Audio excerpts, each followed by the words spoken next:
আসসালামু আলাইকুম।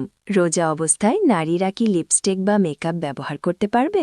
রোজা অবস্থায় নারীরা লিপস্টিক বা মেকআপ ব্যবহার করতে পারবে কিনা এটা নির্ভর করে তা শরীরের ভেতরে প্রবেশ করছে কিনা তার উপর।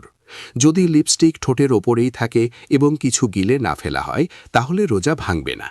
কিন্তু যদি লিপস্টিকের অংশ মুখের ভেতরে চলে যায় এবং ইচ্ছেকৃতভাবে গিলে ফেলা হয় তাহলে রোজা নষ্ট হবে।